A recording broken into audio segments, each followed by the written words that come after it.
Hello and welcome to the Sideline Live podcast. My name is Orla Keeling and I am the host of the podcast, where every week we bring you a brand new episode with guests ranging from Olympic champions to local heroes, coaches, support staff and anybody involved in the world of sport. Each week we will dive into different topics, including current affairs in sport, identity, skill, mindset, coaching, and also shine a light on those flying under the radar. So tune in every week for brand new episodes, new stories, and new insights you've never heard before.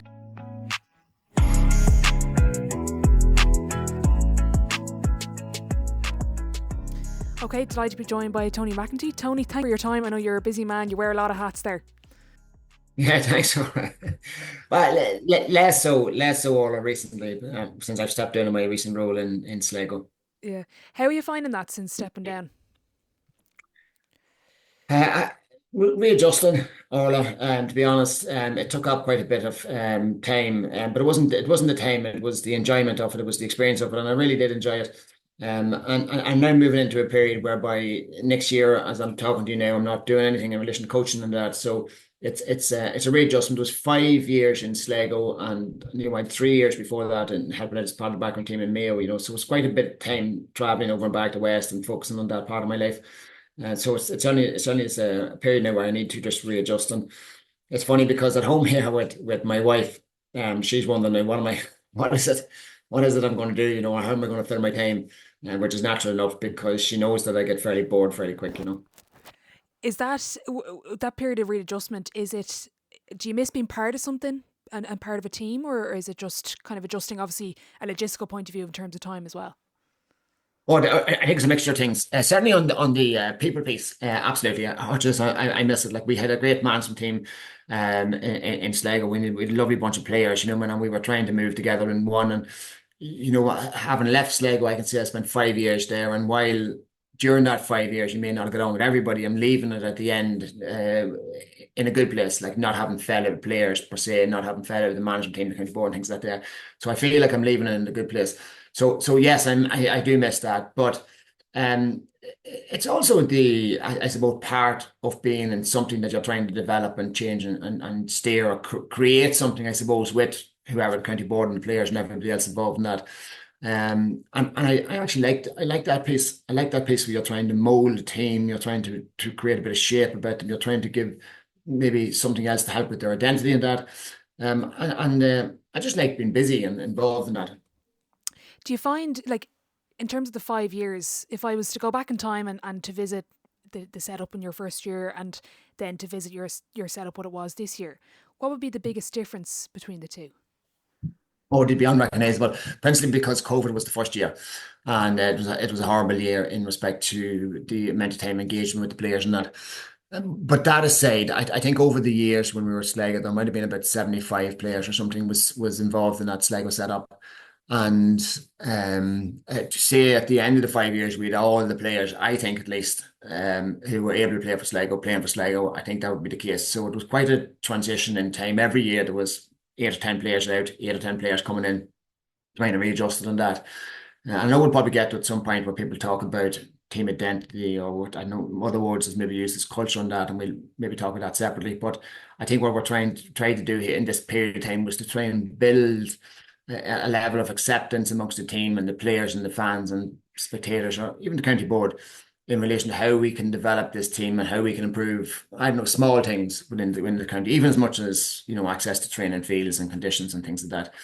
And I think that's something that in year 1 to year 5 was dramatically improved on that end. But the other thing that was dramatically improved was how I approach things, actually.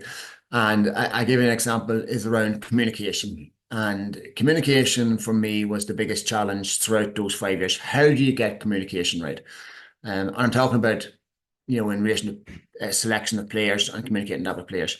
I'm talking about the subs, the panel, the why fellas aren't getting on. How do you communicate with them on a day-to-day basis when you don't actually live in Sligo? How do you talk to them when you're not, or when you're giving them feedback and that answer?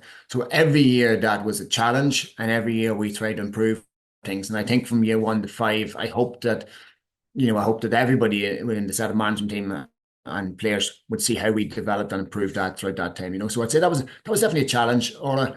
But I think it's certainly something that we got much better as time got on. Because you were obviously involved in Mayo as well. When you go to a county like Sligo, is it, when you were saying like even the role as a manager obviously with the team, but you're then trying to also change and bring standards in other ways, like for example you mentioned playing pitches. That's another part of being a manager of maybe, let's say, the so-called smaller counties. Yeah, it's yeah. So called is one thing, but they are smaller counties. All of they're smaller counties for many reasons. Like Sligo has, I think it's 24 club teams is what have to very limited playing pool. I look at my own county, Armagh, we've about 46, 44, 46, something like that, playing teams. Huge, vast amount of footballers available to us rather than what's available in Sligo. Um, that's one issue. The second issue with the smaller counties, we'll take rid of that. The second issue with the smaller counties is really the distance that often they are away from the larger Dublin, Galway, Cork, past things like this. And that affects teams massively, the challenge that they have, to travel these bigger distances. So in Sligo's case, they have a lovely centre of excellence. They have 3 fields available on it. But there were parts of the year through heavy load from academies to all the various teams, and that some of those fields simply weren't playable, And then you have to travel an hour extra to get to the Centre of Excellence in Connacht, which we're very fortunate to have, to be fair. It's a fabulous facility and fabulously well run, in credit to John Prenti and his team. But beautiful facility, really well run, and catered for the time of year when you need it, which is winter, and they run a really good system there. But it does mean that the resources that you have in Sligo cannot be dedicated to, for example, the senior team, as they might be in, I don't know, maybe Donegal or Armagh or somewhere else, if they're lucky to have the facilities to do that. In terms of your communication, I was going to ask you about this, because you said before in an article, I've pulled it up here beside me, the Irish Independent, about communication, and you don't believe in just telling a bunch of lies and false promises on the phone.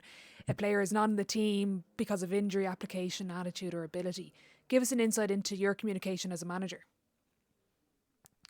Yeah, so I would prefer to go down the honest route, all of our players. I think you can tell a player that they're really good and they're going to get an opportunity shortly. And if they don't get that opportunity, I think they're going to be reluctant to come back and believe you the second time round or the third time round. And I do believe, and if I think of the coaching team that's with me, in particular the head coach in our last role, Joe Keane in Sligo, it would be very similar in a lot of ways. And I think our approach to players who are not getting on is that they would have to be consistently better than the person's place they're looking for, rather than just one occasion or 2 occasions. So once you have your place in the team, then it's somebody else's job to fight and get it back off you.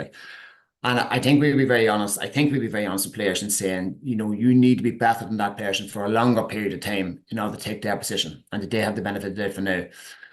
And in doing so, we talk to them about whether it need to improve upon, if that is the case. Or in some cases, we're saying, listen, you're doing as well as I think you can do, but your direct opposition here is just simply better than you. And you need to wait for them to either have an injury or a setback, or for them to just drop the standards a wee bit. Because right now, I can't ask any more of you. And we've had that with players, particularly last year in Sligo, we're saying, actually, I have nothing else to tell you here. I think you're doing all I can ask, or all I expect from you.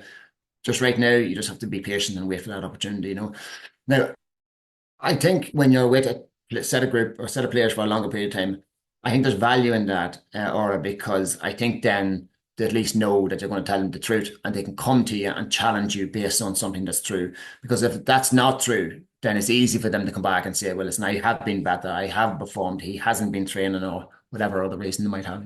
Because that was one of the questions I was going to ask. In your 5 years, how do you keep things fresh when you're there for so long? The first piece is an interesting one, and I'm not sure if it's so straightforward. Colin Collins, that was with Clare for many years. Colin was there, I think it was 10 years, and every 3 years he used to rotate his backroom team. So he'd stay on as management and he'd get a new trainer and a new backroom team. I think it's only a new trainer in any case. And he'd bring in a whole new bit of freshness because now they're training a different way, they're approaching things a different way. And he effectively oversaw everything or controlled everything from his distance. Like, so it meant that the player or the person who was heavily in contact with the playing group was new and fresh in every couple of years. I know, maybe that's one approach, okay. But there's another thing around the freshness piece is that, and the question I ask myself around freshness is how much do you need to see these players and what is enough? And I ask that because one of the big trends in the GA these days is this idea of professionalism. You know, are we moving towards professionalism? Are we professional in all but word or whatever the case is? Like, and honestly, I don't think we are. I think we want to be. I think there's a drive for us to try and look like professionals or maybe feel like we're professionals, but I think we're miles away from that. And in doing so, our game remains, for me at least, an amateur game. And also a game whereby we need to have that balance between work, life, and sport piece. And therefore, I think 3 nights a week training is more than sufficient on the field. That is, and then one night separate in your local gym or in a collective gym if you're beside the gym, is fine. But I think more than 4 nights a week for county teams these days is probably excessive, and I'm not sure if it generates the necessary rewards in order to create the balance that we're looking for. And I suppose second to that then is how much time beyond that do we need to spend together? And the conversation comes up every year, and I suppose particularly now with Jared Burns when he's looking at cost savings or changes around academies or weekend camps and overseas camps in particular. Is there value in overseas camps in that? And I know there's a lot of counties who would have overseas camps, who would have weekend camps, go away a lot of different weekends and that. And I suppose the question arises there is, are they all necessary? Like, do we get enough? Do we need to have enough or more time together for multiple weekends in a row or otherwise? And I'm not sure the value is in that, So our county season is, for me, relatively short. I think within the one season, I'm not sure if there's a significant amount of freshness needed for that. If you're there multiple years, well, I think that idea of Collins, which the very up your backroom team is certainly useful. But the season as it is at the minute, I think is relatively short, and I'm not sure if it's necessary to do much more on it. I'm conscious as well, COVID was quite a factor in the split season, but has that always been your philosophy or belief around your training and your contact hours and minimising them as probably compared to maybe other setups? Yes, it is. Now, bear in mind that my recent, at least, inter-county experience has been with two teams which are quite a distance from home. Mayo was a 3-hour travel from home, and Sligo was, say, 2 hours 15 or thereabouts from home. So they were quite a distance, and that sort of had a factor in my time as management, because it wasn't easy for me then to go and sit with players on weekends and separate nights and things like that. But I certainly do believe that, in my playing day, we didn't need to spend that much time together. At least I don't remember us spending as much as time together. And right now, I still don't think it's necessary. I think, there's a big focus on, individual health in relation to sleep and well-being and everything else. And I don't know how we can get all that together for spending so much time doing this and time away from work and the stress from home. And while most of the players playing inter-county football these days don't have wives or families, and there are some who do have, and they're under significant pressure throughout the year if they're spending so much time away. So I would be a firm believer that enough time together is enough and not excessive. When I think one of the GPA reports talked about maybe was it about 40 hours a week inter-county players spend on their game. In terms of then with your setup, is it in terms of hours? Is there a number that you would put on it in comparison to that 40? But the players spend times together. Yeah. Well, let's say 3 nights with to 90 minutes, at 2 hours, maybe a little more when they come in and go and say 2.5 hours, and 3 nights a week is 2, 4, 6, 7.5 hours plus a gym session. So I would say 10 hours. Yeah. I think, I think the 40 was actually more to do with kind of maybe video analysis and other things as well. It wasn't just, say, contact hours, but in terms of the actual contact hours, it was about 10 for yourselves, was it? About 10 for ourselves, but then the video analysis piece I think is overshot as well, to be honest with you. And I think this is part of the whole story around professionalism and the whole drive that, some of the bigger counties have this thing about we need to do more than somebody else. And the smaller counties are saying, well, we need to do as much as the bigger counties is doing. And there's this sort of self-perpetuating drive to go somewhere, which I think is a distraction for the most part and unnecessary for the large part too. And when you look at, for example, the large counties, let's say Dublin as an example, most of their players either live in or within a reasonable sphere of wherever the training grounds is. Like they're certainly not traveling from Cork to Dublin to do work. And therefore there's a huge local geographical advantage to that. Whereas I know in Mayo in previous times and in Sligo there could be 10 players who have to travel that distance over and back to country, which is quite a challenge. And so therefore you may well have more time to do individual video analysis work or otherwise. But surely this day and age, we're much smarter about how we approach that. Like, do we really need everybody to spend all our time doing video analysis? Can we cut and slice and send stuff to them that they can look at any time they want? Do the players need to do all the analysis stuff? Like the video software these days now is exceptional, and some of the groups that we work with there, and produce huge quality content, with minimal work for the players, except the time it takes to watch it and look at it. So I think this day and age, 40 years into county football as a playing, I think I just don't accept that is the case. Management may well do a significant amount of hours for various reasons, as the case might be. But certainly from a playing perspective, like it's absolutely nowhere near that, or at least should be nowhere near that. Because I remember talking to, I think it was Jack McCaffrey before about it, and he was like, our biggest advantage is Dublin. Everyone was talking about the money stuff. It was actually, we didn't have to trek 2.5 hours to training. We were only, like, you might get caught in the M50 every now and then, but, and as well, obviously, Crow Park and all that conversation around that, we won't get into that, but it is that travel point of view or piece. And even I think when Kerry won the All-Ireland in 22, nobody was based in Dublin, so there is that travel component that is such a factor. And I'm conscious I might have that 40-hour piece wrong, but maybe that was including travel and other bits, I don't know. I probably should have maybe checked that before we recorded. But like that travel piece cannot be underestimated, particularly for the likes of the particularly for the counties in the west. Yes, and it is a huge problem for them, and I don't think it's one that they're readily going to fix. And it's also the burden of cost as well. Because travel expenses over and back for individual players, or even if you're getting a bus, travel expenses for that. And I know there's certain counties there who players would stay midway on the way home, for example, and then finish the journey in the morning after a good night's sleep. And again, that's a huge cost, So it's the cost, it's the time, it's everything else. It's hugely unsettling, and it's a huge disadvantage to those counties. Do you think we're at a breaking point with this narrative of what's going on? And I'm very conscious, I'm very much in the general population perspective of it all, that when you hear all these WhatsApp rumours of, what certain counties are doing, etc.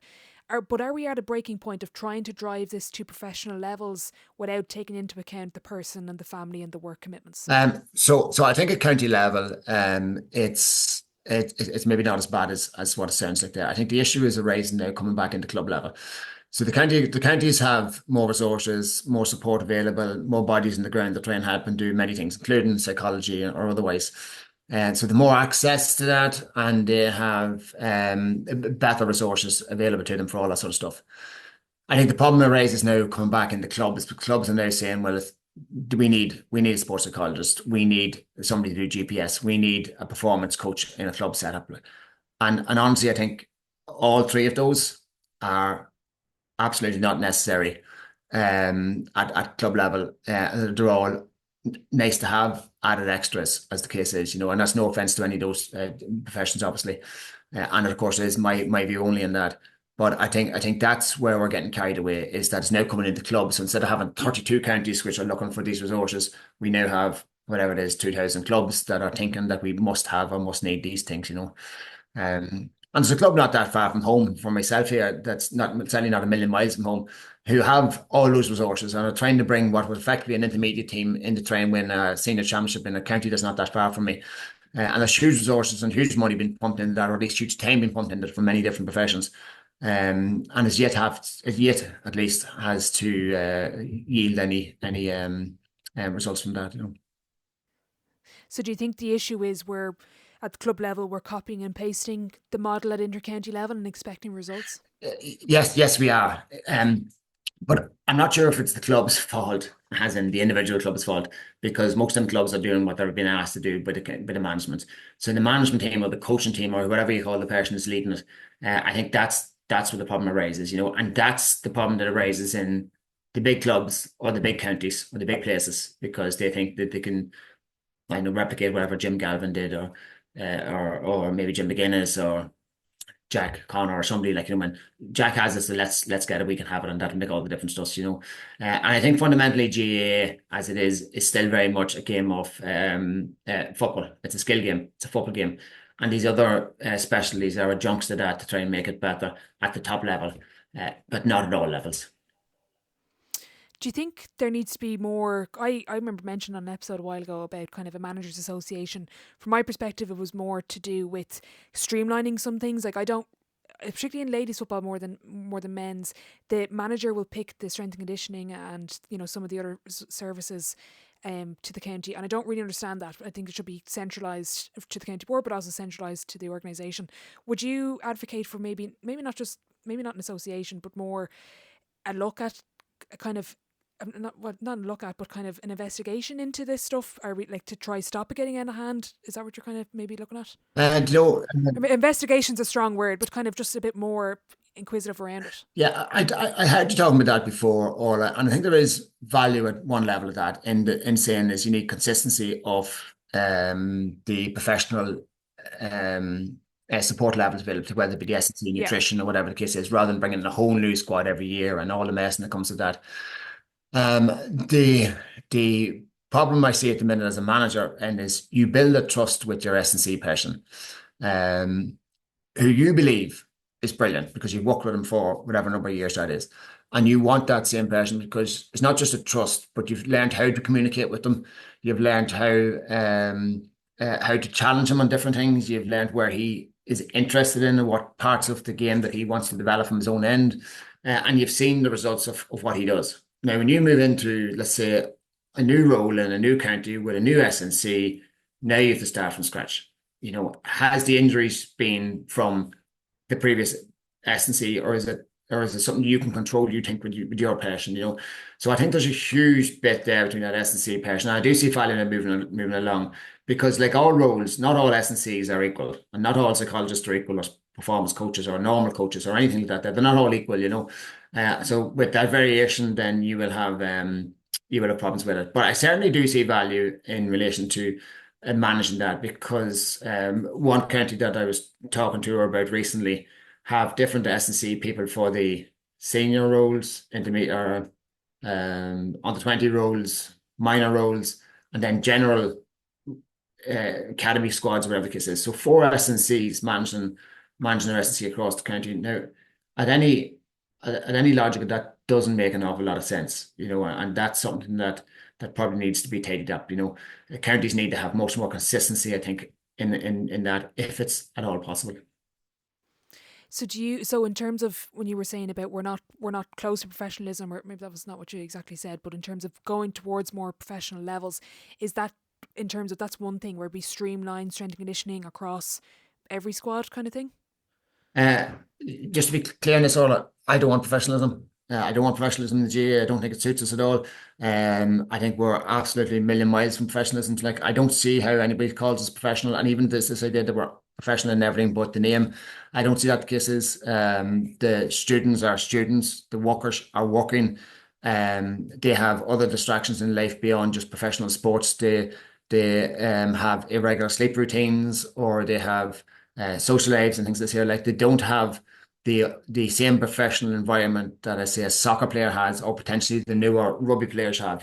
It's NFL players, all those things.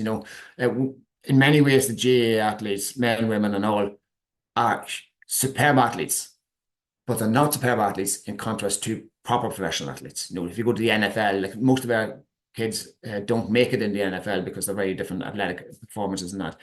So we are excellent in relation to where we are at the minute in our own developmental space, but we are certainly not professional in either our application to many things that we do, or our outputs that we're able to produce at the minute as people. So I think we've quite a bit of work to do in that.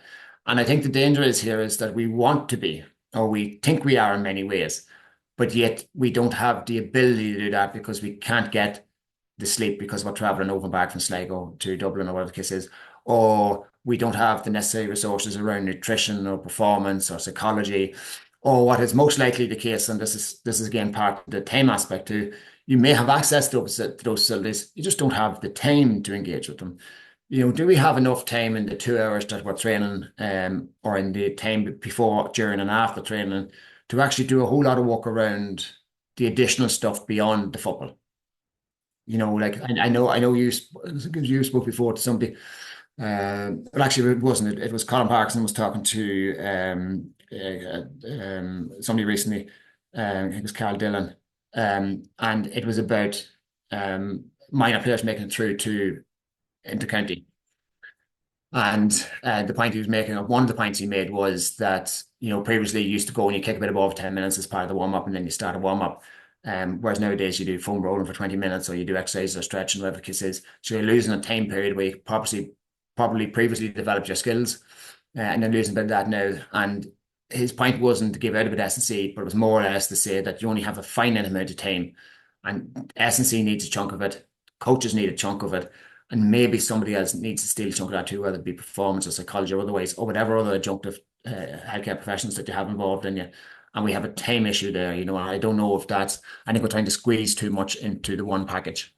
Interesting. Yeah, you remind me, I had a conversation with a guy called Andy McGeever, did a PhD in sleep, and among other things, but sleep was kind of the main kind of premise of it. And he was saying how when we reach kind of semi-elite sport, because his comparison was the likes of professional teams in the UK Premier League, was you're very time poor at the semi-elite level. And that's what you're saying there, reminds you of that, where you're trying to squeeze the orange as much as you can, but there probably is just that lack of actual hours in the day and the week to get it all done. Yes. And we do have in our mind, in our lifetime, we have the change from amateur rugby to professional rugby, and the change in the type and performance of the athlete that was in amateur rugby to professional rugby. And you can see that there's miles of a difference in them. Now, I don't think there's miles in a difference of us, because we've moved on a lot from maybe the 70s or 80s, or maybe even early 90s, and we're much better athletes as we are now.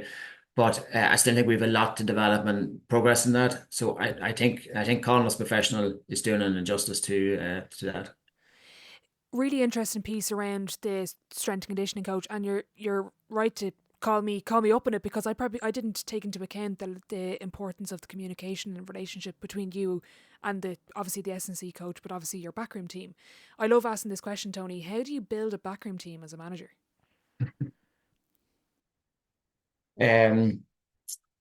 So there's probably a few things all in this.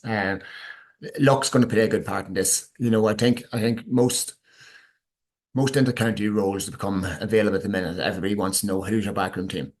And personally, I think that's an unfair starting point for the normal person. And I say that because when Jim McGuinness goes to that job, Jim McGuinness isn't asked who's his backroom team. It's just Jim McGuinness, or Jim Galvin, or again Jack O'Connor, those top managers. Kim McGeaney. Does anybody actually ask Kim McGeaney who his backroom team is? Probably not. Let's be fair. So I don't know if that's the starting point for it, but I think a manager's role. I think a manager has maybe a number of very important things. The first thing is get his backroom team right. I think the first piece to do there is to appoint people whose role is absolutely clear and whose roles are useful. So having selectors only who help with selection, I think, is an inefficient use of resources. Could they be selectors and coaches, as an example? Or do they have a separate skill that might be involved? And when I say coaches, I mean like football coaches. Could your selector be a defensive coach and your goalkeeping coach and your attacking coach and things like that? So you're doubling up roles in that. Or do they have a role in performance or psychology or some other aspect of that as well? But the key part of that is having a main coach with delegated duties thereafter. Because your role as a manager is to make sure that your message gets to the players, and that message goes to the main coach predominantly, because the main coach designs the session, he organizes the training, he does all that sort of stuff. So you have to have an absolute gem of a person with you, man or woman, as the head coach, who then helps you with delegation or distribution of that message across the team. So that delegation and trust piece is massive between you and the head coach, and also then the secondary coaches after that. So I think in in developing a new team, you need to get the right people in the right areas, and often that doesn't always happen in the first year. Often that is an experimental thing with changes involved in that. And I think in most county setups, in year one, there's always a change in year one, year two, whatever the case is.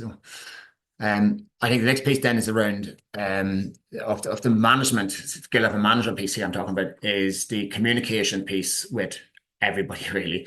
So with the county board as a key part and with the players and the management team, I think our role as a manager is to make sure that all three groups involved in that. I'm talking about the management team now in this case as the background team, the whole lot, medical, S&C, all them people, is that communication is open and honest and clear. You can't have a situation where the county board is kept out of communication or you've forgotten to mention something with them because it might involve costs or otherwise, So I think that's a massive piece is the communication and your ability to communicate with them. And I suppose in accepting that you will likely get that wrong many times throughout that piece. I think the third thing that's very useful for a management team and with a background team is you need to get a structure for your team to play. I'm talking about a skeleton structure for the team to play, which allows for expression of individual expression within that. And for that skeleton structure to be able to be explained to the players that you have and also to suit the players that you have. You just can't take a model and fit it in there and expect players to suit it. So I think that's important as well. And again, that's hence the issue around the head coach and everybody else involved in it. And I think the final piece then around the key piece around having a manager and the management team and then with the players is that it's absolutely essential that you get your best players on the field when you need them.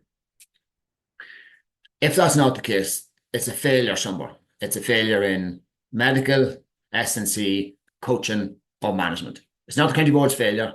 It's not somebody else's failure out there, maybe some of the adjunctive professionals that you have in with you. The failure then lies clearly with some of those professionals who are working with the players to get them on the field. And I think the manager and the management team needs to be in a position where they can challenge each other and set up structures that allow you to get the best players on the field at the important times of the year when you need them, or else you have failed as a management team. So, listening to that, is the most important skill as a manager the communication obviously, but also a little bit of kind of on the spot, trying to troubleshoot and just kind of not firefight, but troubleshoot these kind of things and spot maybe what's going on. Certainly communication is well up there. I think the other piece with the management I didn't mention here, or maybe I did, is that delegation and trust piece. Okay, we need to be able to give that responsibility to somebody. You have an idea, you have a structure. Like I talk again about in Sligo, my head coach was a fellow called Joe Keane. And I was even talking to Joe today. Like I was saying, one of the things that worked well for myself and Joe was that I come up with an idea which he then would tinker and toss with. And then once we agreed on it, then in relation to the overall team structure and strategy, it was Joe's responsibility then to make that come to life. And it's his responsibility then to work with the other coaches and that sort of stuff to make sure that their roles were fulfilled and that they were able to pass out their duties as the cases come along. My role after that is to get out of the way. It's just to get out of the way. Let them do their job because I've done my job and passed it on to them. So it's now their job to go and do it. So I think my role of that is simply just step away in many ways. I don't mean totally step away, but I'm saying is give them the responsibility, let them delegate the thing and let them do it and see how to get on, and then we can always reassess, we can always pivot and change and do stuff, So I would think that key to management is give people the responsibility, let them at it, and then just be patient. And in terms of looking for who you're going to bring in, obviously trust then is, I'm assuming the number one, it's you trust who you're working with to be able to delegate. Yes. And therein lays the problem, Orla, because when you go to a setup where you don't know people that you're coming in with, intimately don't know them, then there's always a huge learning period. And in that learning period becomes problems. It's a delay, it's a time delay. You're sat in a new county with a new coach or a new whatever the case is, and you have to build that relationship, you have to build that trust, you have to build their style, you have to find out whether awkward, whether good, you know what I mean? You have to leave egos at the door or find your ego or whatever the case is. And all along, you're just drifting, you know. So if you get somebody, you hold on to them. You hold on to them tightly and you take them with you wherever you go as much as that is physically possible. Am I right in thinking management was once described to me as, in terms of picking a backroom, that you're not filling all of your weaknesses or your gaps, but you're trying to cover a few of them and trying to build, first of all, very skilled people around you, people that you trust, but also really good people, genuine people that obviously you connect with on a very good level, because you need to be connecting throughout the season. Am I right in thinking that you're trying to also build the roles, but kind of fill out a little bit of the full circle? Yes, totally. And I think that's where the sport and business piece cross over well, because there's a lot of sport and business that doesn't cross over well or conflicts or at least gets in each other's way in transferring it from one to the other. But I think what you're saying there is absolutely correct. You know, you in management here, you need to get good people who you can trust and fill many of the areas you have. So once you're reasonably aware of them, and you won't be aware of them all, somebody has to tell you them. Let's be fair. You might think you know all your weaknesses, like, but somebody often has to say to you, "Well, you know, that's something you need to improve upon," which is fine. But in doing so, I think it's key that we cover those gaps. Yeah. Or you don't, and if you don't, you will be, you know, and you will find it out eventually. Sport and business. We spoke a little bit about this last week. We had a call, and I think you've an interesting perspective of it. Obviously, you run your own business and being an intercounty manager. You said there we do some things cross over really well and other things don't. Give us an insight into that. Um, yeah. So I have a few. They're my difficulties. They're not necessarily difficulties with sport or business as such. But they're my issues, which I think are probably my mental difficulties with them, and I find them difficult to grasp. Okay. And again, coming from, I have a business background here, and I'm obviously involved in sport. And one of the things that transfers a lot is culture. You know, you want to get your culture right. Everything's about culture. Um, you know, I worked for an organization previously, and the owner of the organization was strong on culture, and he talked about a previous Harvard Business Post article, Harvard Review article, and it talked about how culture eats strategy for breakfast. And this is something that he was very strong on and very favorable on. And I think now what we're doing is we're bringing those terms and that language into sport. And it's now about development of culture. What's your culture like? And if something's not going well, there's a poor culture in that county or that club or whatever the case is. Now, my difficulty with this is that it's, for all intents and purposes, it's a hollow term, culture. Uh, Not everybody knows what it means. You know, in many ways, it's supposed to be about the ideas and customs and social behavior of a particular group or person or whatever the case is.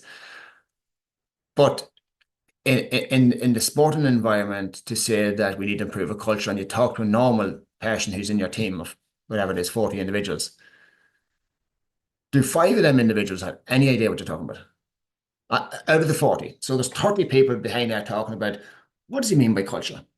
What does a good culture look like?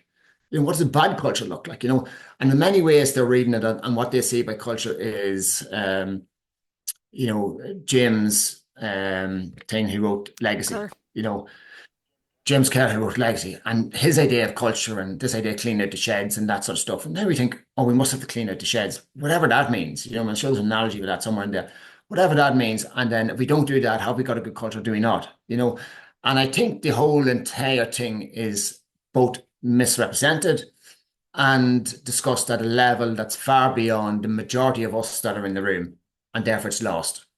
And with that then comes other terms, and other terms include accountability, leadership, what's your SWATs, you know, vision, values, goals. All those terms are all business terms that are taken now into sport to a room of students. Students now, not business people who have done leadership courses and all that sort of stuff, who range of students who have absolutely no idea what it's about. And accountability isn't watching a video analysis and saying, oh, yeah, that was me. I made that mistake. I won't make that again. Like, that's hardly accountable, because the next time out, you make the same mistake. you'd rather have ownership of the mistake and ownership of stuff like that there rather than this idea of accountability, So I think there's a huge overlap of businesses and sports, which is a problem, and we're bringing terms into it which we just simply can't grasp and don't understand, and I don't think it's helpful. Do you think it's again going back to similarly between intercounty and club where we're just copying and pasting stuff and just expecting it to work? Absolutely, absolutely. Just expect it to work, Now I think those that's good at their job, the coaches or the whoever else is helping integrate these terms into it. I think they can do it in ways maybe that don't actually involve all the big names and all the big terms, Like we had a fella called Mark Mulholland. So Mark Mulholland. Mark Mulholland is he works for basketball now. He also is heavily involved in FIBA. The basketball he does a lot of coaching and performance stuff as well. But we had him in Sligo as part of a communication piece. So it was to help with his communication. It was something we recognised we needed more work with when we discussed this previously already. We needed more work with, but also then to help the management team as well in relation to coaching ourselves. So it was their way of saying, here's Mark here, and he'll maybe question some of the stuff we're doing and how we're going about doing it. So Mark and I would have often had many conversations over words such as culture, and there's little point in talking to this group at least about culture. We need to dress it up in a different way and build it in a way that eventually somebody had to wake it up and say, well, actually our culture isn't so bad here, but not actually knowing that we're talking about culture all day long. So, and Mark was excellent at that. But that's the value in somebody like Mark who can come in and can discuss these things and build something over time, maybe without everybody knowing what it is that he's building. Because in terms of the planning piece around an intercounty season, there is you need a bit of vision, especially over a 5-year period of where, I'm not sure what the way you do it. I've heard of people before building from where they want to be and building it backwards. Is that kind of a little bit of how you plan for a season? Hmm. So in early years in Sligo, we would have looked at, we'd certainly have goals for the year and how we're going to achieve those goals and what that vision might look like for the year. But as we move towards year 5, clearly we saw some progression, or at least we felt there was some progression, and therefore it was much easier conversation because come year 5, our goal was to win the Tailteann Cup. And there was little point in looking at making progress in different stages. And we also wanted to get out of Division 3. So it really didn't involve a conversation, in all honesty, Orla, because the previous year it was something similar or near enough that. So a year later, like we want to be better, we want to improve. So let's not beat around this bush. This is our goal. Players were happy. This is the goal, and then we try and look at the steps that it takes to get that goal. But I think that's different than sitting down and talking about when whatever our values as a team. And listen, there's huge value in all this, in parts of all these things. And there's huge value in getting the right people to discuss this, the right person that understands this and discusses and bring this from a playing group. But even video analysis, that is hugely important to players. If you do it in a group environment in front of 30 players, and if that video analysis lasts 15 minutes, there's a chance there's one of those players falling asleep in that room. And that's something that interests them and maybe involves them. If your full back is actually sitting falling asleep in the room of something that they're interested in, keeping that same group alive and interested when you're talking about values and goals and vision and that sort of stuff is very difficult, even in small group environments, and getting that proper engagement. So I'm sure there'll be people listening to this episode and they're fully entitled to their opinion and they'll disagree with maybe what you're saying. And let's say if it was a player that would expect more, not expect more as in better things, but just more work on this stuff.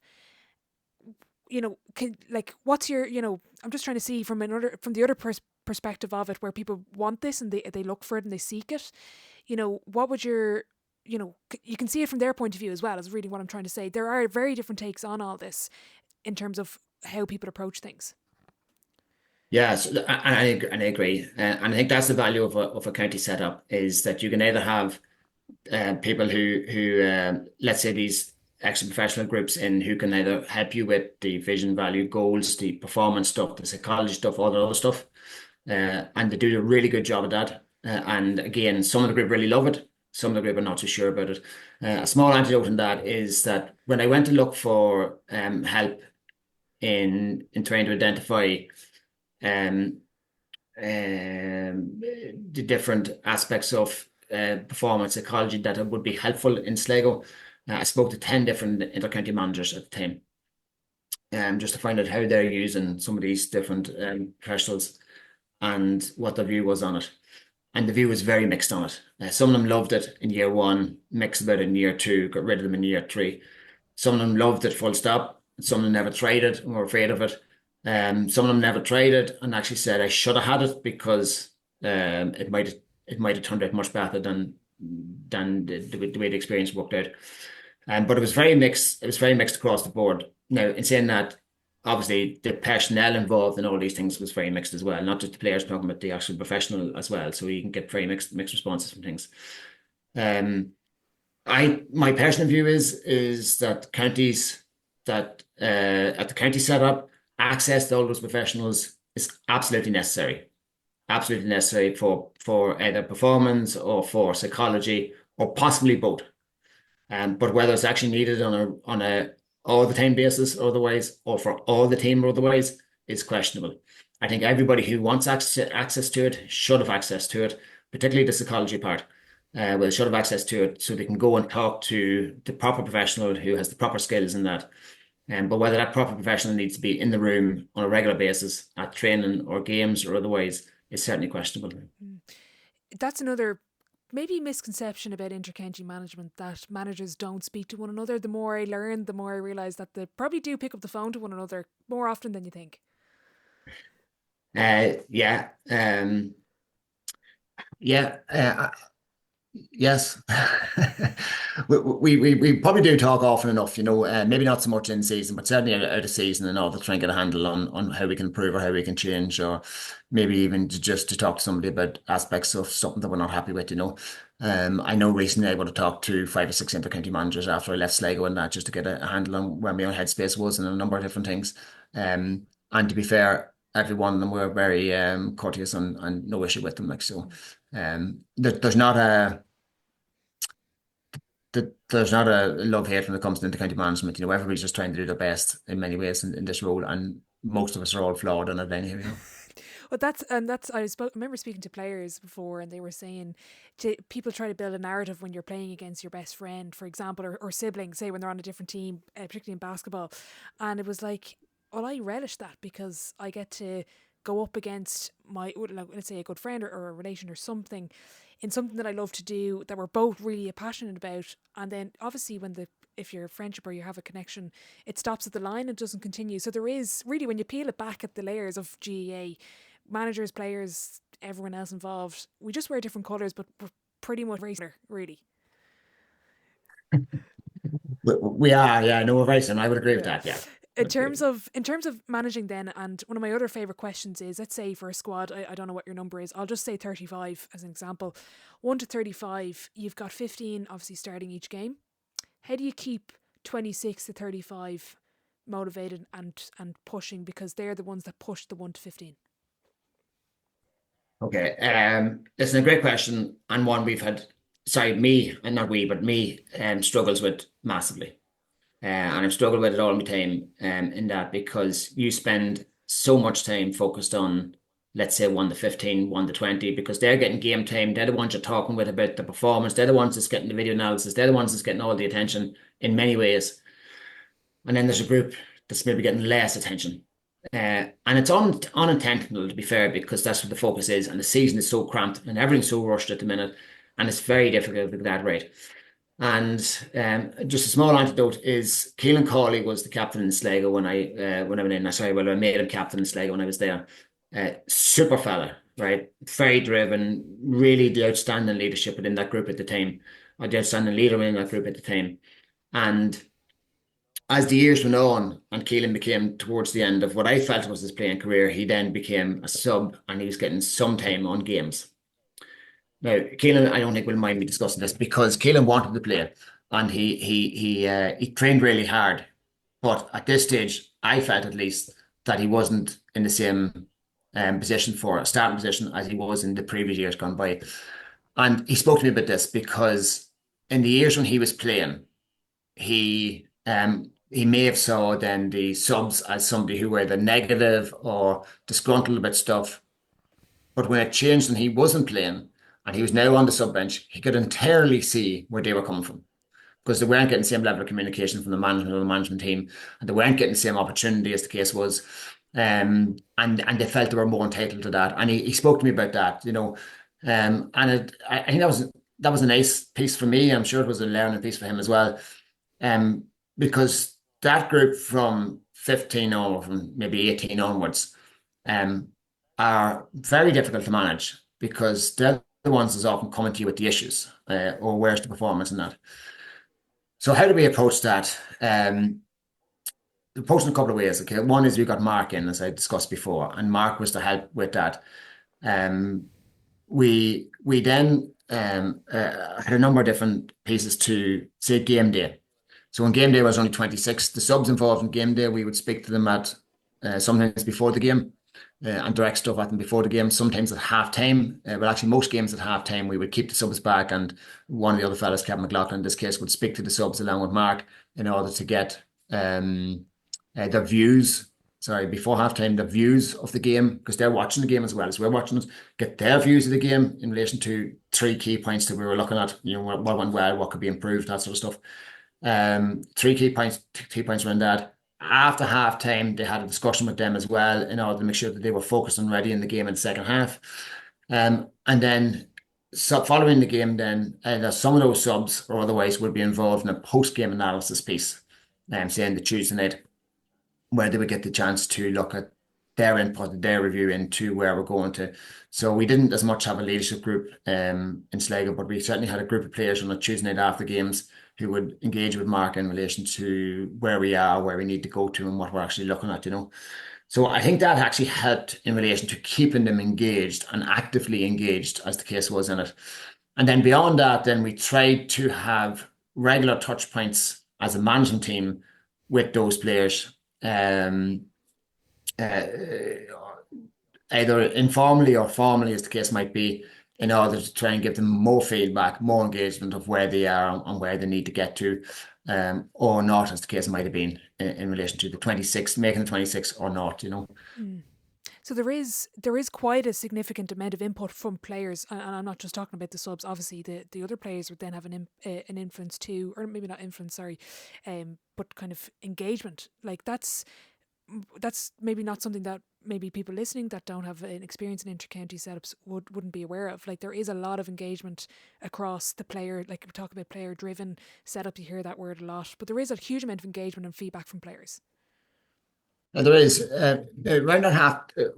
We did a bit of work, and I know you've interviewed him before with Eamon Devlin on the Minute Nine company, and Eamon came over to Sligo to look at their setup and that, and to try and give advice on that. And I have to say, it was brilliant. It was brilliant because it was a learning piece. We were open to learning. We knew whether we had faults around that, and Eamon then gave us some advice around the halftime piece and also the pre and post and general engagement with players and subs and whatnot. And he was very encouraging in relation to ideas or his experiences that he got from whether it be soccer, rugby, or wherever he was getting his feedback from, And I think that was something that we had great value from. Great value because it didn't just open our minds to what we were doing wrong. It changed our attitude and application to how we managed the halftime piece and the setup around subs and that sort of stuff, beyond the actual exercise that he did with us, and something that changed then throughout the year. And I think for the better. It also changed other aspects of the game in relation to how we were set up, and not so much on the field, but the management team and that. It changed all that sort of stuff, or made us relook or rethink what we were doing and that, So, but it did mean that it did make us look at how are we engaging with the wider piece here in the subs and that sort of stuff, because you don't really want to get to the end of the year and do an end of year survey and find out again that your communication is still bad, and that you're still not ignoring a small cohort of patients, of players who you just need to do a wee bit more with to make that just easier for everybody. End of season reviews, obviously that's something you would have done before, I'm assuming. What do you look for in that feedback? What are the pillars that you're asking about? Oh, that's very straightforward. It was what went well, what could be improved as a management team, what could you do better, and any other suggestions that I had. It was very simple. It was open. It was anonymous, and it was done through the captain. And the captain then would make sure there was nothing in it to identify players and send the whole raw feedback, good and bad, the whole lot, back after us, and then we would then distill it, see what was in it, and try and make actions from it. And then from that, then we would give the players then the feedback from that, the good and bad, and let them know then what areas we are going to work on or try and work on for the subsequent period or not. Yeah. Out of interest, did you do it at the end of this season? I know obviously you announced you're stepping No. away. No, you didn't. Okay. No, because we won't be with that playing group going forward. So Yeah. no, it would have been nice, I suppose, but it would have been fruitless. Yeah.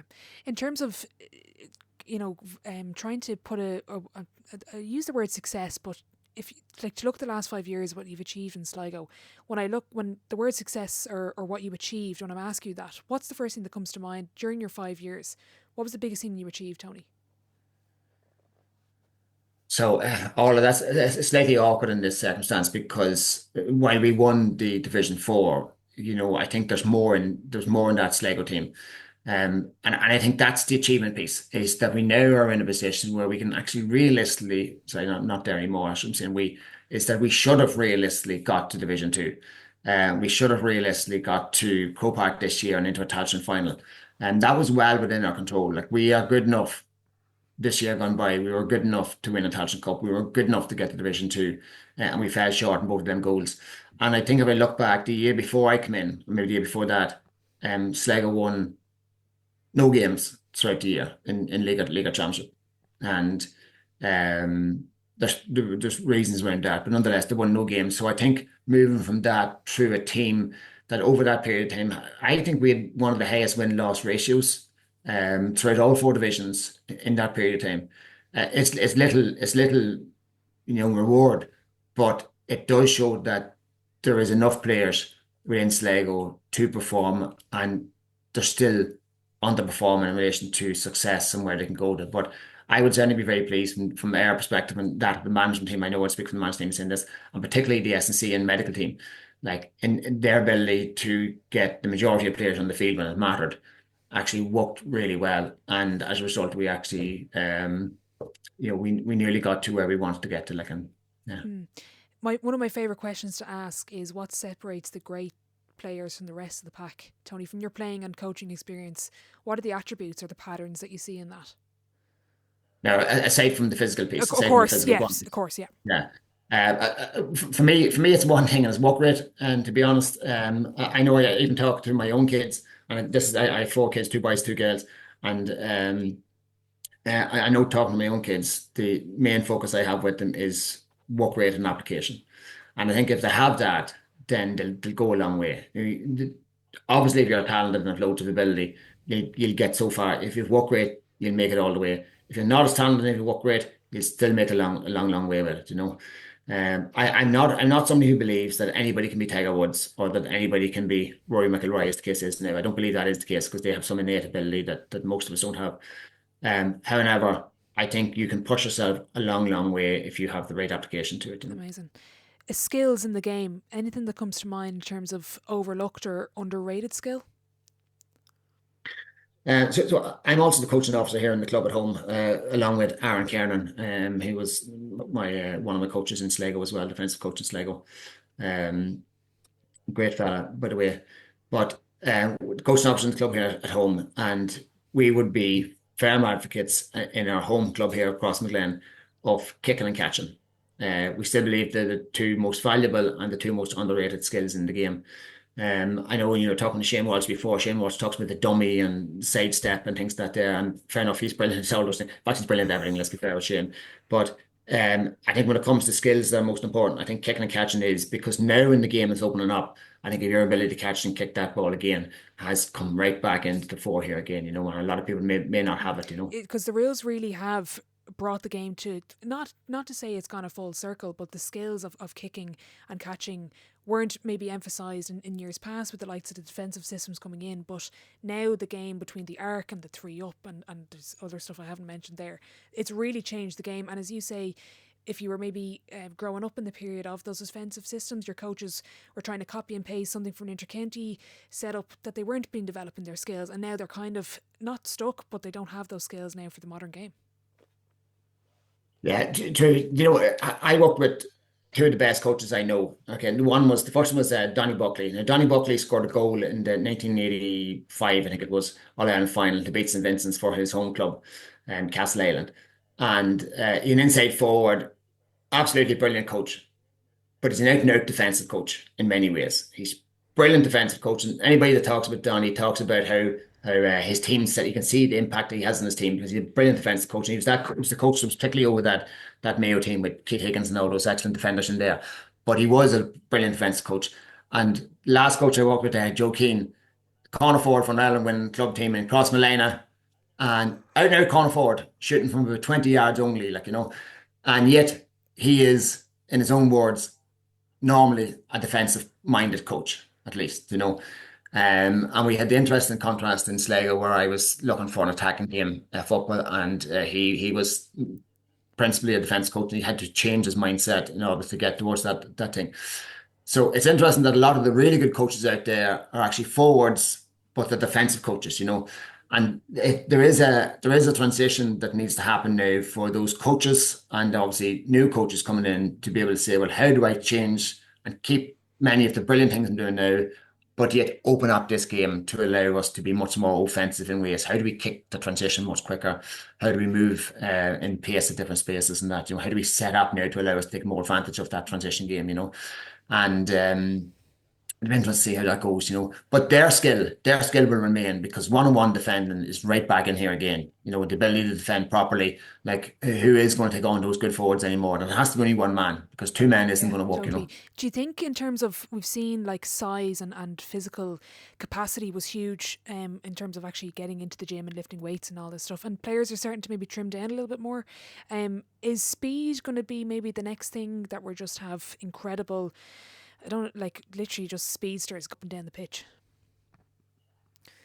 Yeah, yeah, it is for sure. No, I think you're right. I think that has been changing this while. I think those bigger, heavier players were probably coming mid late Yeah. 2000s, something like that. There, and we've now slipped into much slimmer type players, more athletic type players. And I think part of that then is the contact has moved out of the game quite a bit, and these new rules.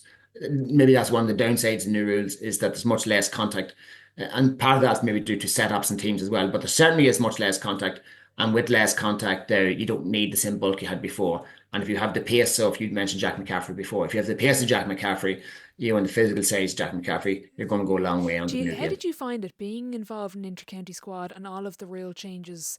Obviously, all the stuff being announced before the season, a couple of tweaks in season, and then just being aware of the rules. There was a lot of talk of that during the year. What was your experience of it, Tony?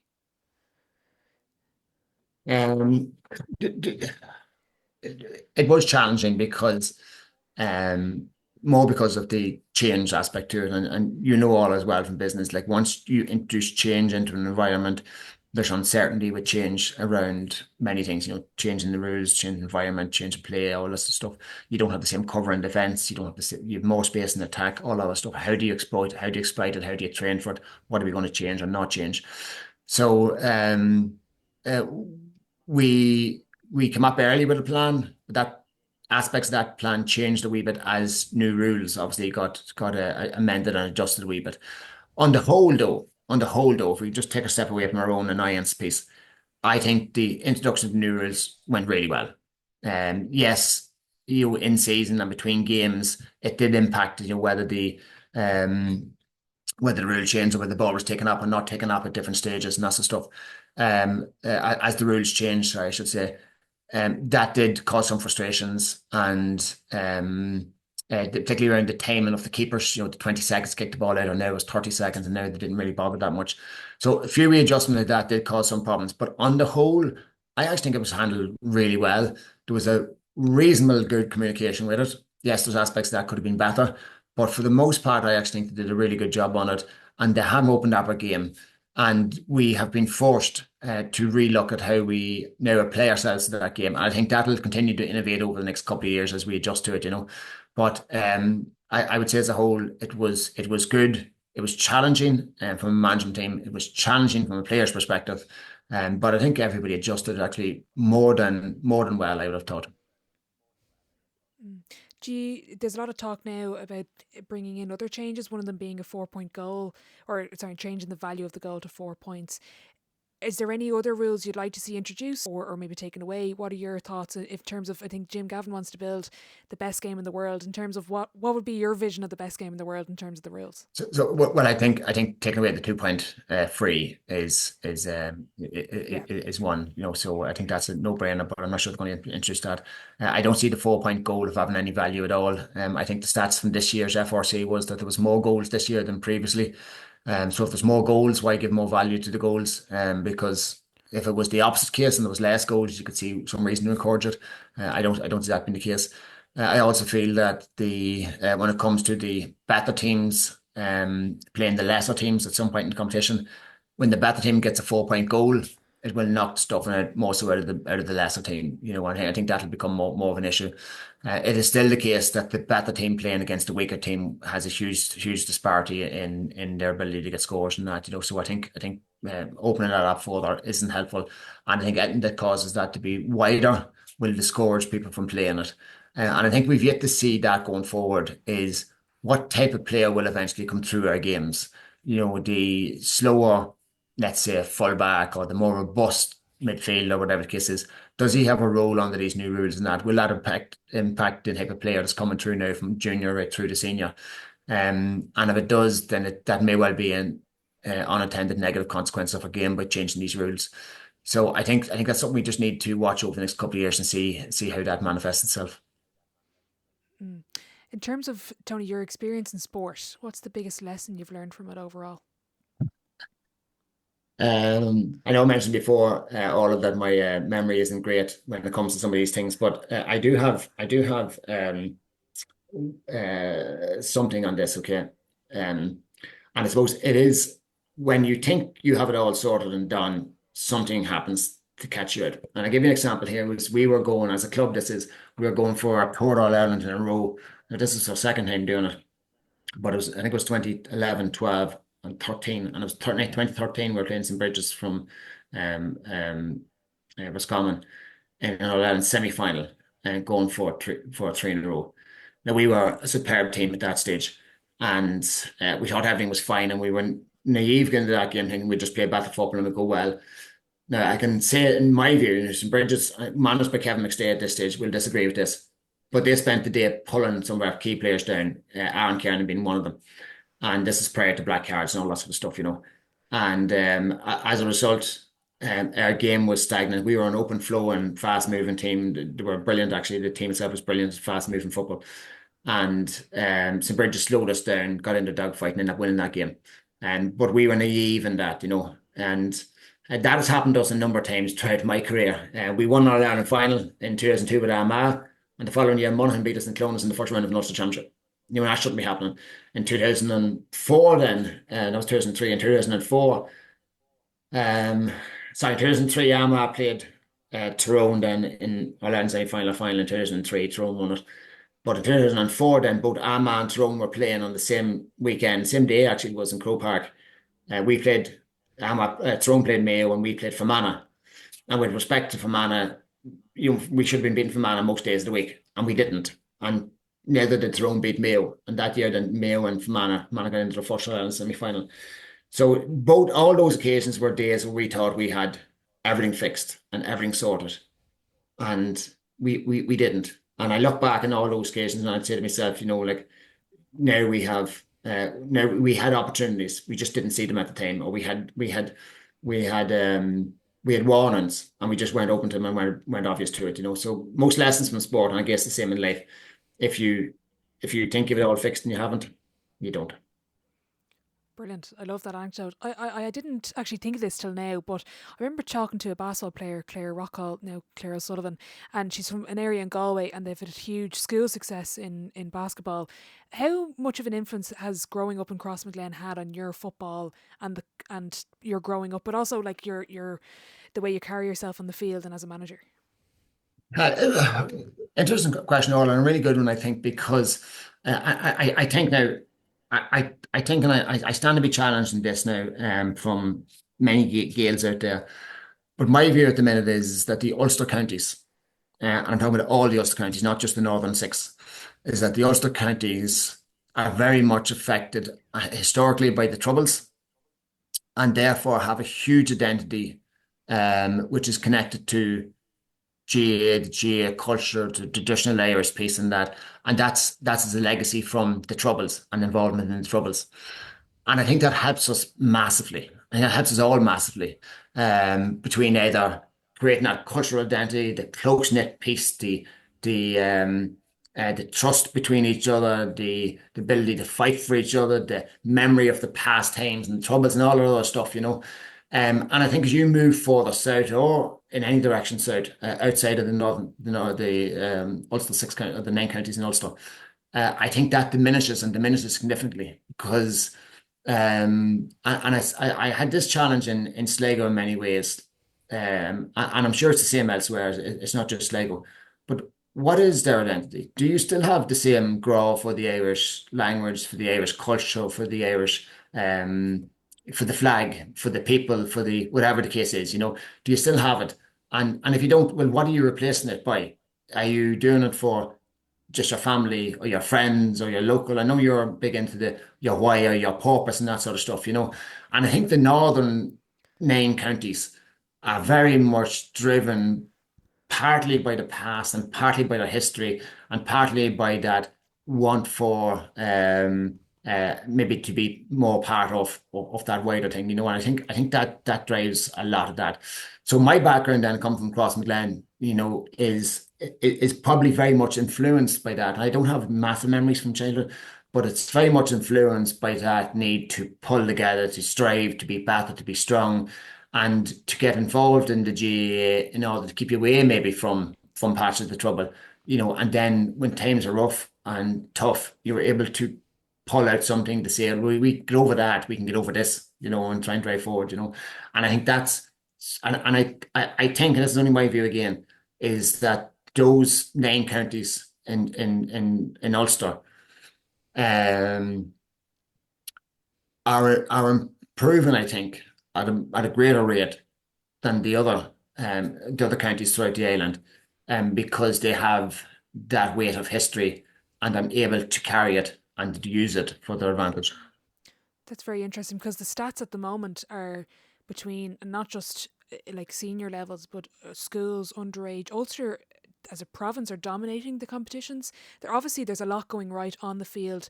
A lot of people may be talking about schools, just the structures in clubs. Is that also what's happening? There's a lot of structure and organisation being put in and really good coaching at underage levels. There's clearly good coaching on it. Some of those counties are leading the way in relation to Tyrone and Derry in many ways, particularly in the schools and the underage stuff. Yeah, and they have been very good historically on it. It doesn't necessarily translate all the way into senior level. Mm. We've seen that obviously with the likes of Kerry and that as well, and also the likes of Dublin as the case is. But it certainly is something that is raising all boats, as the case is in relation to Ulster, you know. And it's a great time. It's a great time for Gaels in Ulster. It's a very positive space at the minute for them, and there's a lot of really good teams in the nine counties in Ulster. And you know, I don't see that changing. Brilliant. In terms of, you touched on it, I always love asking people what's their why to find out their motivation. Why do you manage, coach, and get involved in Gaelic games just beyond being a player? God. So I suppose I have a couple of really strong influences on my coaching life. And one of them is a local man, Tim Gregory. A lot of people up here would know him. And Tim has now been 50 years involved in our club here at home. And I often heard Tim talking about the reason why he coached right through at underage for many teams at many years at underage was to try and keep kids away from the troubles around home. You get them involved in the GA, keep them away from getting in harm's way, and keep them focused on that. And I think for many years he did that, not so much on his own. He had loads of help from loads of different people, but he certainly led it all that time. And for me, the GAA remains that it's a group for social inclusion. It's a group to try and keep communities together. It's a group that is open and wants people involved in it. And I see that very much as the case. So like I very much love the GAA. I very much love the people around the GAA. I love what it stands for and what it tries to be in many ways, you know, and with all faults that might come with that. So when you ask me what my why is, at home in the club, it's very much that social inclusion. It's very much that involvement piece. It's very much that keeping everybody together for as long as is possible. And then we move beyond that in my playing days, and that I suppose a lot of it was for family. You know, it was very much for the family piece. You know. How was your, I know you mentioned you don't have maybe the strongest of memories, but how has your playing career influenced you as a manager? Um, so I suppose by 10 I had already won McGreevy Cup, which was the local competition in primary school. It was the first time the school had won it, and it was the year above me, but I had something to be involved in it. The likes of Oisin McConville and Francie Bailey and people like that was involved in that group. So by 20 I'd already won the first Ireland club. By 30 I'd quit football at that stage when I was 30 years of age, and I had a list of things at that stage. Actually, when I was 40, then it was 2017 when I was 40, and I was in Croke Park for Mayo in their second Ireland final with the draw and replay games in Croke Park, you know. So when I look over it, like I've had, you know, a wonderful time of playing, of coaching, of being involved, whatever the case is, you know.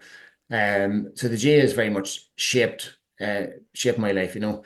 Uh, by 50, I still want to be. I'm 48 now. I'm 47. I'm 48 actually. I'm 48, but I still want to be. I still want to be. I still want to be involved and going strong at 50 and keep going. You know. So, um, but I'm no different from. I'm no different from many other people out there that's still involved. Yeah. You know. Eamon shared a story or an anecdote from the 2002 All Ireland final at half time. Do you have much of a memory of that? No. No. Okay. That's all right. No. Little or none, to be honest. Like I have I have a vague memory of it, like, but I have no idea what was happening at the time. I didn't know what it was about or anything like Yeah. that, you know. And I don't know. It's just most of those things I tend to Yeah, that's forget, all you right. know. That's okay. It's out of interest. For most people listening, obviously, I don't generally get into current affairs really in sport, but obviously your name come up a bit during the year post Sligo. Is the appetite still there to go again from your perspective? Maybe not next year, as you said. At the moment, you're doing other things, but is the appetite still to get involved in a team at a certain capacity in the next couple of years? You mentioned maybe you hope to still be going at 50. Yeah, it is. It is all very much. And my reason for leaving Sligo was not due to family or work commitment or travel issues or anything else. You know, we had 5 years spent, and I think it was time to move on, separate in reasonable ways. So I don't have a tiredness or fatigue. I'm not out of I know I remember listening to the Austin O'Malley. Austin's very touched with energy and having enough energy and that. So I don't lack that energy. I'm not drained of my resources or otherwise. Like, you know, I don't be fatigued in the evenings because of my lack of energy.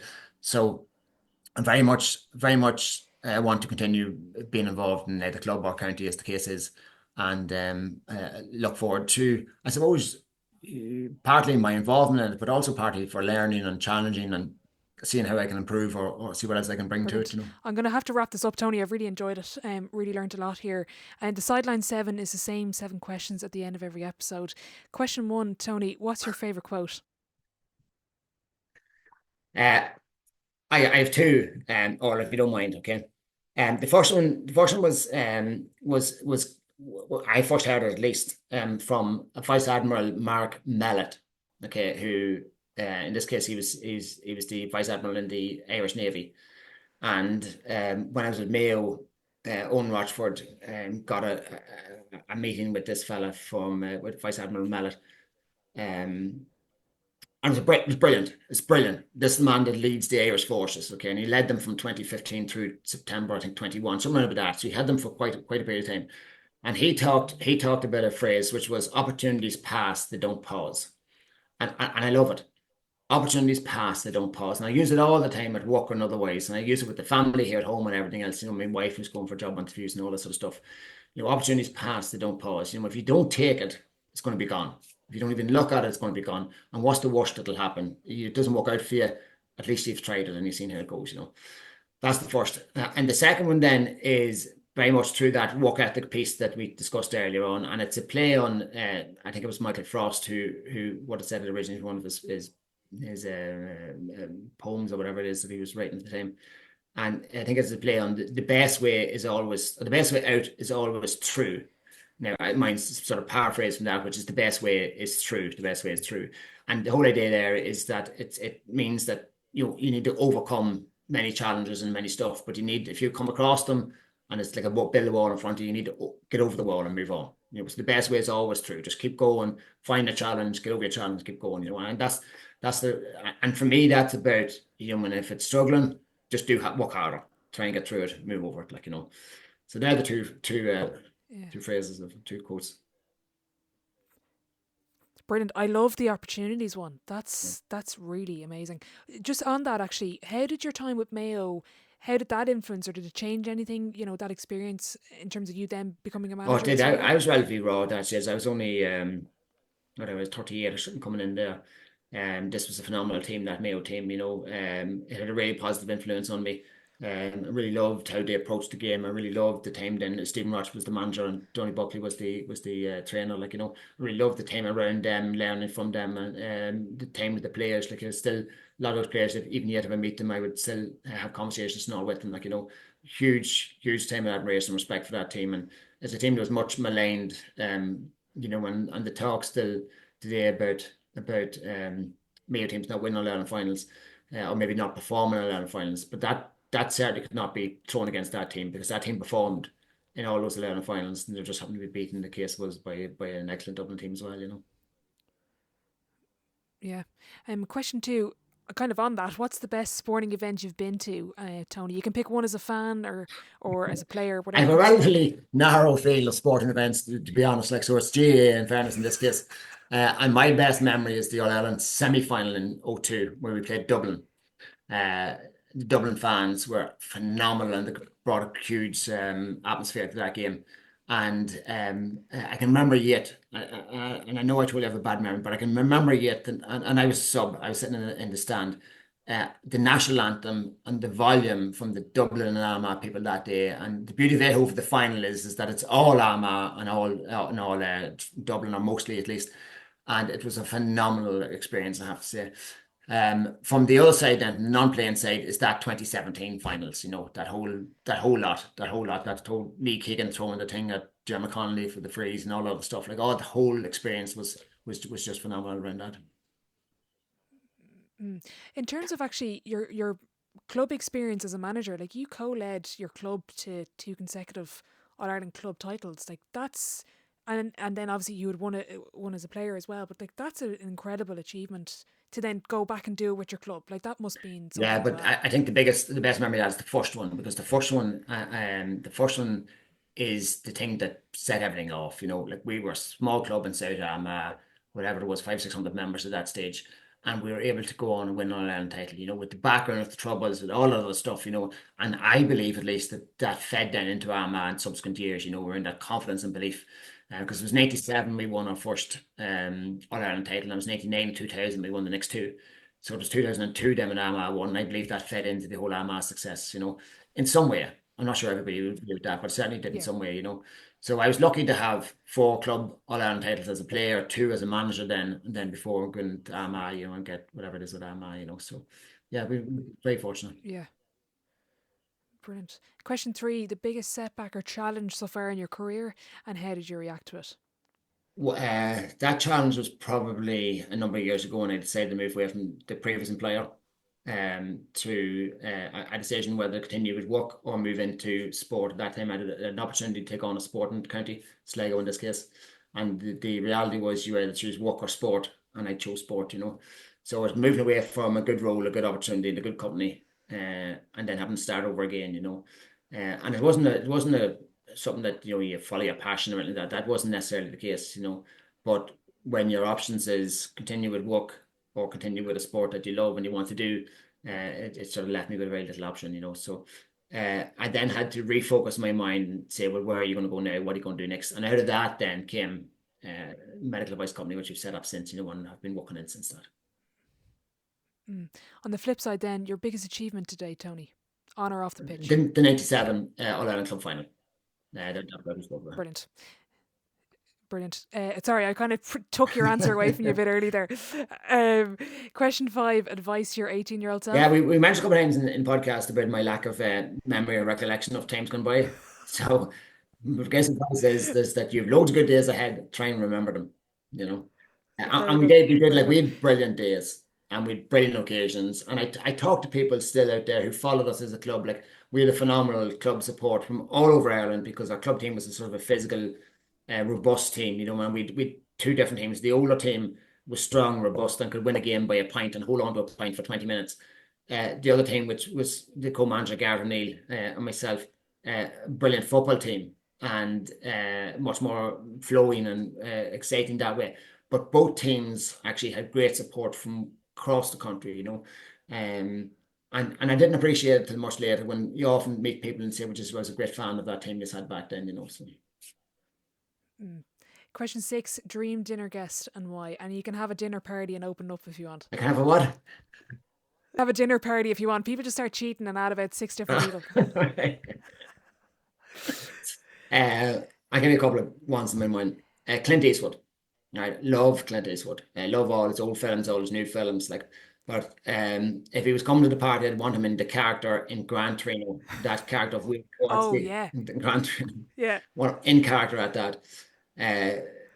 Jimmy Carr, the comedian, Brilliant, yeah. which is witty and very giddy of himself half the time. Okay, and then I'm watching a TV show on Netflix at the minute called The Blacklist, and there's a character in it called Raymond Reddington. His name is James Spader is his name in real life, but Raymond Reddington. And if you ever watch Blacklist, it's 200 shows in it, over 10 series. But if you ever watch it, he's just a great man at telling stories, and it's like he has an experience for everything, you know. So that would be dinner party with them three people. And it'd be Brilliant. James Spader as Raymond Reddington in character, like Yeah. Very good. Very good. Final question before I let you go. If your life was a book, Tony, what chapter would this be called? right now I'm moving into a somewhat unknown territory, I suppose, in many ways, like you know, and it's what I'm trying to figure out now in my own head is trying to solve that unknown piece. You know, I've loads of information that I have in my head. You know what I mean? That I'm looking to find missing information. I have information in my head. I'm looking to try and put it all together and see what I can come out. So I suppose this chapter right now might be about solving the unknown. Very good. I look forward to seeing whatever comes of that. Tony, thanks a million for your time. Really enjoyed it. Thank you, Owen. Tony, that was brilliant. Really enjoyed that. Yeah, fair play.